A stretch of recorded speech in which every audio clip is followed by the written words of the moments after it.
वक्रतुण्ड महाकाय सूर्यकोटि समप्रभ निर्विघ्नं कुरु मे देव सर्वकार्येषु सर्वदा शान्ताकारं भुजगशयनं पद्मनाभं सुरेशं विश्वाधारं गगनसदृशं मेघवर्णं शुभांगं लक्ष्मीकान्तं कमलनयनं योगिर्भिध्यानगम्यं वन्दे विष्णु भवभयहर सर्वलोकैकनाथं कर्पूरगौरं करुणावतारं संसारसारं भुजगेन्द्रहारं सदा वसन्त हृदयारविन्दे भवं भवानी सहितं नमामि भवं भवानी सहितं नमामि भवं भवानी सहितं नमामि नीलाचल निवासाय नित्याय परमात्मने बलभद्र सुभद्राभ्यं जगन्नाथाय ते नमः कृष्णाय वासुदेवाय हरये परमात्मने प्रणतः क्लेशनाशाय गोविन्दाय नमो नमः। ॐ क्लीं कृष्णाय नमः। ॐ नमो भगवते वासुदेवाय। समस्तंकु जय जगन्नाथ। आशा करुछि समस्ते भलरे थिबे, कुशलरे थिबे, आरोग्यरे थिबे। एटा आमे वैशाख महात्म्यर चतुर्विंश अध्याय पर्यंत श्रवण करि सारिचे, पठन करि सारिचे। आज आमे पाठ करिबा वैशाख महात्म्यर पंचविंश अध्याय। बहुत सुंदर कथा। आमे 24 अध्याय रे 24 नुआ नुआ कथा शिखिबा को पाइछु। वैशाख महात्म्य केमिति पालन करा जाय आ पालन करिकरी किए केमिति रूपरे से माने जाइचंती वैकुंठगामी हेचंती। प्रत्येकटी अध्याय रे नुआ नुआ सब कथा आमे सुनि सारिछु। आ रहिला मात्र 6टी अध्याय आपण माने सुनंतु। आउ जदि शुणी नाहंती स्किप हो जाइए ताहले आपण माने सर्च करके जो अध्याय शुणी नाहंती शुणी दियंतु। आउ रहिला मात्र 5टी दिन। आमे तो प्रथमरु जानिचु जे वैशाख मासरे स्नान दान उपर विशेष महत्व दिया जाइए, प्राधान्य दिया जाइए। प्रातः स्नान आउ दान रे हमर रहिला छत्रदान, अन्नदान, वस्त्रदान, जलदान, जोतादान, विप्रंकु दान आउ जो माने नीडेड थांते, जो मानकर आवश्यक थाए, दिन दुखी दरिद्र एमानंकु सब दान। आउ पथरे जल बांटिबाटा, पथरे पणा पानी बांटिबाटा। कहीं ग्रीष्म प्रवाह बहुत बढ़ी जाइए। वैशाख मासर ग्रीष्म समय खरा समय आमे जदि काहाकु जदि जलछत्र आमे जदि खोलिबा ताहले सेटा हमर बहुत पुण्य। आ गछ जमा काटिबा नहीं। एही वैशाख मासरे वृक्ष रोपण करिबा आ कूप खनन करिबा। आमे रास्ता रे बाटरे आमे कूप नलकूप इत्यादि सब खनन करिबा जद्वारा कि माने पानी टिके पाई पारिबे, गरम रु ए ग्रीष्म प्रवाह रु मुक्ति पाई पारिबे। ताचे पशु पक्षी को मध्य आमे जल देबा। ए बहुत गुड़िए माने सकाळु जदि आमे जदि स्नान करिबा ताहले सेटा गंगा स्नान सहित तुलनीय अटे। हविष्य अन्न आमे भोजन करिबा। ए वैशाख मासरे आमे हविष्य अन्न आमे पालन करिबा। आउ अश्वत्थ आउ तुलसी मूल रे घृत दीप दान करिबा। आमिष छाड़ी देबा, आमिष जमा खाइबा नहीं, सात्विक आहार करिबा। या द्वारा हमर कोन हेबो ना पुण्य हेबो। आमे जेतेबेले हमर अंत समय आसीबो आमे वैकुंठगामी हेबा बोली एटा स्वयं विष्णु कहिचंती ब्रह्मा को। ब्रह्मा कहिचंती नारद को और नारद कहिचंती अम्बरीश राजा को। आ ताहा रामदास लिखिचंती वैशाख महात्म्य रे। तेबे चलंतु आ देरी करबानी, आपण माने पूरा अध्यायटी को शुणंतु, बुझी पारिबे, भलो लागिबो। आ शुणी सारा परे आपण फ्रेंड मानक सहित निश्चित भाव में शेयर कर दिंतु, कहीं से माने भी उपकृत हेबे। कमेंट बॉक्स रे लिखि दिंतु जय जगन्नाथ, मधुसूदन, माधव। आपण जहाँ भी भगवान कृष्णाय नमः, ओम नमः भगवते वासुदेव, जहाँ भी भगवान कर नाम लिखि दिंतु। चलंतु आरंभ करिबा पंचविंश अध्याय।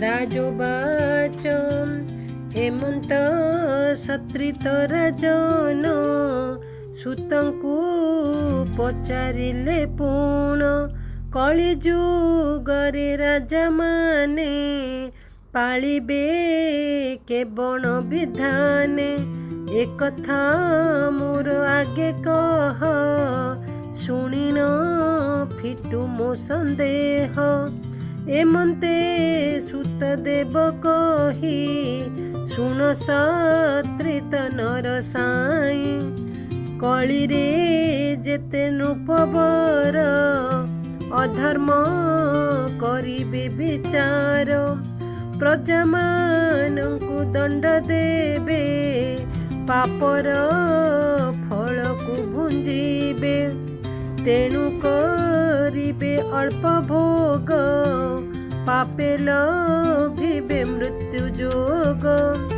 समय इंद्र न पालिब तेणु दुर्भिक्ष जोग हेब शस्य विहीने प्रजाजन मारिबे शुण तुरजन ब्राह्मणे निज कर्म एडी संध्या तर्पण दुई छाड़ी करिबे कृषि आचरण आबर नाना पाप कर्म पृथ्वी हत बीर्य हेब शस्य बुणिले न फलिब वैद्य व्याधि की न चिन्हिब औषध देले न लागिब तेणु पीड़ारे दुख पाई बेगर बेले मृत्यु होई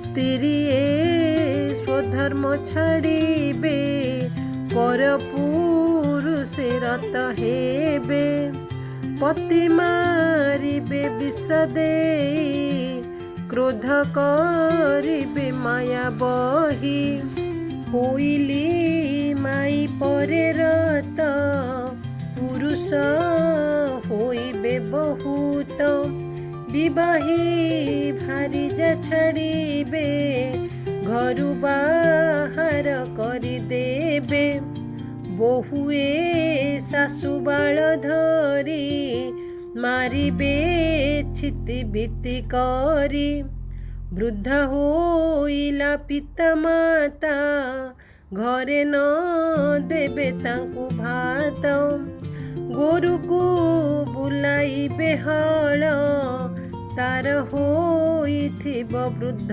काल घरु बाहर करिदेबे हजिले ताकु न खोजिबे धन अर्जिबे नीच लोक संसारे होइबे विवेक महत लोकंकु निंदिबे गुरु गौरव न मानिबे सभारे मिछ बखाणिबे पापे सकल नाश जीवे मातार संगे पुत्र रति भाई भौणी संगे प्रीति रमण गुरु पत्नी ठारे करिबे कଳି जुगरे तुलसी पूजन करिबे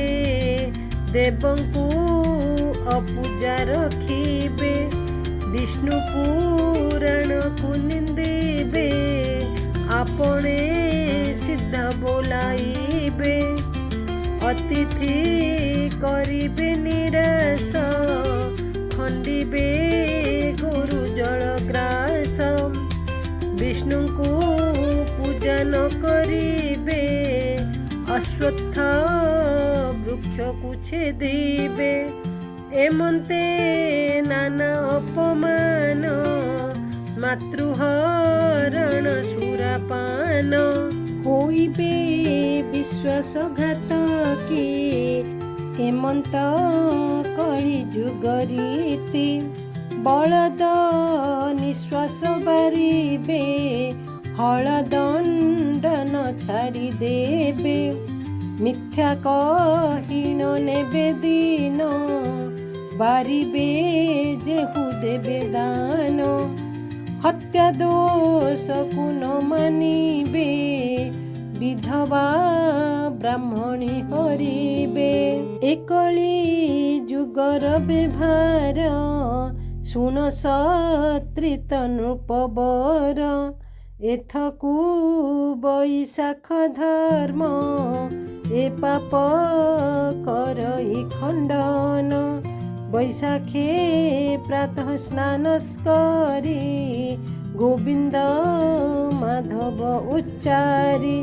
ଗଙ୍ଗାରେ କରିବେ ସ୍ନାନ, ବିଷ୍ଣୁଙ୍କୁ କରିବେ ଦର୍ଶନ। ଯେବେ କରିବେ ଏକାଦଶୀ, ତେବେ ଏ ପାପ ହେବ ଧ୍ୱଂସୀ। କାର୍ତ୍ତିକ ମକରରେ ସ୍ନାନ, ହବିଷ୍ୟ ଜାଗର ଏମାନ। ଆବର ଅଗ୍ନି ମୁଖେ କୃତ, ହବିଷ୍ୟ ଜାଗର ଏମନ୍ତ। ପଥରେ ଜଳ ଛତ୍ର ଦାନ, ଗୃହେ ବିପ୍ରଙ୍କୁ ମିଷ୍ଟ ଅନ୍ନ। ଶ୍ରବଣେ ହରିବଂଶ ଶୁଣି, ସ୍ମରିଣ ବିଷ୍ଣୁ ନାମ ଗୁଣି। କରିବେ ରୁଦ୍ର ଅଭିଷେକ, ତେବେ ପାଇବ ବିଷ୍ଣୁ ଲୋକ। ଶୁଣ ସତ୍ରିତ ନୃପବର, ଭବିଷ୍ୟ କହିଲି ତୋଠାର। ନାରଦ ଆଗେ ବେଦବର, କହିନ ଥିଲେ ଭବିଷ୍ୟର। ବୈଶାଖ ମାହାତ୍ମ୍ୟେ ରସ, ଭାବେ ଭଣିଲେ ରାମଦାସ। ଇତି ଶ୍ରୀ ସ୍କନ୍ଦ ପୁରାଣେ ବୈଶାଖ ମାହାତ୍ମ୍ୟେ ବ୍ରହ୍ମା ନାରଦ ସମ୍ବାଦେ କଳିଯୁଗ ବର୍ଣ୍ଣନେ ନାମ ପଞ୍ଚବିଂଶ ଅଧ୍ୟାୟ। ତେବେ ଇଏ ଥିଲା ପଞ୍ଚବିଂଶ ଅଧ୍ୟାୟ। ଆମେ ଏ କଳିଯୁଗରେ ବର୍ତ୍ତମାନ ଆମେ ଯାହା ସବୁ ଫେସ୍ କରୁଛୁ, ଯାହା ସବୁ ଅନୁଭବ କରୁଛୁ, ସେଇ କଥା ହିଁ ଏଇଠି ରାମଦାସ ବର୍ଣ୍ଣନା କରିଛନ୍ତି, ଯେଉଁଟାକି ବ୍ରହ୍ମା ନାରଦଙ୍କ ଉବାଚ। ଏଇଟା ବ୍ରହ୍ମା ନାରଦଙ୍କୁ କହୁଥିଲେ। କଳିଯୁଗରେ ରାଜାମାନେ କିଭଳି ଅଧର୍ମ ବିଚାର କରିବେ, ପ୍ରଜାମାନଙ୍କୁ ଦଣ୍ଡ ଦେବେ, ଦୁର୍ଭିକ୍ଷ ବଢ଼ିବ, ବୃଷ୍ଟିପାତ କମିଯିବ, ବ୍ରାହ୍ମଣମାନେ ସବୁ ନୀଚ କର୍ମ କରିବେ, ସନ୍ଧ୍ୟା ତର୍ପଣ ଛାଡ଼ିଦେବେ, କୃଷି ବୃତ୍ତିକୁ ଆଚରଣ କରିବେ। ମାନେ ଯିଏ ଯାହାର କର୍ମ ନ କରିକିରି, ସେ ସବୁ ଆଚରଣ ନ କରିକିରି ସେମାନେ ସବୁ ଅନ୍ୟ କର୍ମକୁ ଆଚରଣ କରିବେ। ଶସ୍ୟ ବୁଣିଲେ ଫଳ ହେବନି, ଗଛ ହେବନି, ବୈଦ୍ୟ ବ୍ୟାଧିକି ରୋଗକୁ ଚିହ୍ନି ପାରିବନି, ସେ ଔଷଧ ଦେଇପାରିବନି, ଏଣୁ ରୋଗ ଭଲ ହେଇପାରିବନି, ଏଣୁ ଜଲ୍ଦି ମୃତ୍ୟୁ ମୁଖରେ ପଡ଼ିବ। ସ୍ତ୍ରୀ ତାର ଧର୍ମ ଛାଡ଼ିବ, ସେ ପରପୁରୁଷରେ ରତ ହେବ। ପୁରୁଷ ତାର ସ୍ତ୍ରୀକୁ, ପହିଲି ସ୍ତ୍ରୀକୁ ଛାଡ଼ିଦେବ, ଅନ୍ୟ ସ୍ତ୍ରୀରେ ମନ ଦେବ। ବୋହୂ ଶାଶୁର ଚୁଟି ଧରିବ। ମାନେ କେତେ କଥା ସବୁ ଲେଖିଛନ୍ତି। ଏଇଟା ତ ଆଜିର କଥା ନୁହଁ, ଅନେକ ଆଗରୁ ଏଇଟା ଲେଖିଛନ୍ତି, କିନ୍ତୁ ବର୍ତ୍ତମାନ ସମାଜରେ ଆମେ ସେ ସବୁ କଥା ଦେଖିବାକୁ ପାଉଛୁ। ବୃଦ୍ଧ ପିତାମାତାଙ୍କୁ ଘରେ ନ ରଖିକରି ସେମାନେ ନେଇକରି ବୃଦ୍ଧାଶ୍ରମରେ ଛାଡ଼ିଦେବେ। ଆଉ ଗୋରୁଙ୍କୁ ସେମାନେ, ଗୋରୁର ଯେତେବେଳେ ସେମାନେ ଲାଭ ପାଇବାଟା ଲାଭ ପାଇସାରିଲା ପରେ, ଗୋରୁ ଗାଈ ଯେତେବେଳେ ବୃଦ୍ଧ ହେଇଯିବେ, ସେମାନଙ୍କୁ ଛାଡ଼ିଦେବେ। ଆଉ ତାଙ୍କୁ ଖାଇବାକୁ ଦେବେନି କି ଘରେ ଆଉ ରଖିବେନି, ସେମାନଙ୍କୁ ଦାଣ୍ଡରେ ଛାଡ଼ିଦେବେ। ସଭାରେ ବସିକିରି ମିଛ କଥା କହିବେ, ତୁଳସୀ ପୂଜା ଛାଡ଼ିଦେବେ, ଘରେ ଠାକୁରଙ୍କୁ ପୂଜା ଛାଡ଼ିଦେବେ, ବିଷ୍ଣୁଙ୍କୁ ଭଜନ କରିବା ଛାଡ଼ିଦେବେ, ଅଶ୍ୱତ୍ଥ ବୃକ୍ଷକୁ ଛେଦିବେ, ମାତୃହରଣ କରିବେ, ସୁରାପାନ ବଢ଼ିବ, ସୁରାପାନ କରିବେ, ବିଧବା ବ୍ରାହ୍ମଣୀକୁ ହରଣ କରିବେ, ହତ୍ୟା ଦୋଷକୁ ସ୍ୱୀକାର କରିବେ ନାହିଁ। ମାନେ ଏତେ ସବୁ ଯେଉଁ ପାପ ଆଚରଣ କରିବେ, ଏସବୁ ପାପ କେମିତି ଧୋଇ ହେବ ନା, ବୈଶାଖ ଧର୍ମ ପାଳନ କଲେ ଏହିସବୁ ପାପ ଖଣ୍ଡନ ହେବ। ପ୍ରାତଃ ସ୍ନାନ କରିବେ, ଗୋବିନ୍ଦ ନାମକୁ ଉଚ୍ଚାରଣ କରିବେ, ଗଙ୍ଗାରେ ସ୍ନାନ କରିବେ, ବିଷ୍ଣୁଙ୍କୁ ଦର୍ଶନ କରିବେ, ଏକାଦଶୀ ବ୍ରତ ପାଳନ କରିବେ, ହବିଷ୍ୟ ଆଚରଣ କରିବେ, ଜାଗର କରିବେ, ବୈଶାଖରେ ଜଳଛତ୍ର ଦାନ କରିବେ, ବିପ୍ରଙ୍କୁ ମିଷ୍ଟ ଅନ୍ନ ଭୋଜନ କରାଇବେ, ହରିବଂଶ ଶୁଣିବେ, ବିଷ୍ଣୁ ନାମକୁ ସ୍ମରଣ କରିବେ, ରୁଦ୍ର ଅଭିଷେକ କରିବେ। तेबे जाइकिरि सेमानंकर पाप खंडन हेबो सेमाने विष्णु लोकକୁ गमन करिवे। ताहले बहुत सुंदर कथा तामाने इठी एई अध्याय रे कली जुगर वर्णना करचंती। आशा करूची आपनकु भल लागिथिबो मध्य बुझी पारथिबे मध्य आपण माने ए कथाटी सुनिला परे दया करी आपनक फ्रेंड मानक सहित ताकू शेयर कर दियंतु सेमाने भी जानिबे सेमाने मध्य एई वैशाख महात्म्यर अध्याय सुनिबाकू सुजोग पाइबे। तेबे कमेंट बॉक्स रे प्रभुंकर नामटे लिखि दियंतु। चैनल रे जदि नुआ अछंती ताहले आध्यात्मिक विश्वास चैनल को सब्सक्राइब कर दियंतु। जदि सब्सक्राइब करचंती ताहले जोड़ी होई के रहितंतु। वैशाख महात्म्यर 30 दिनर 30 टी अध्याय सुनिबार सुजोग पांतु, पुण्य अर्जन करंतु। जदि कोनोसी अध्याय छाड़ी देचंती ताहले पूर्व अध्याय गुड़िक आउ मात्र 5 दिन रहिला आपण माने सुनी दियंतु। तेबे आज पई एतिकी। जय जगन्नाथ, जय श्री कृष्ण, राधे राधे। श्रीहरि विष्णुंकर आशीर्वाद समस्तंक उपरे थाउ। समस्ते खुशी रे रुहंतु, आरोग्य रे रुहंतु, मस्त रे रुहंतु।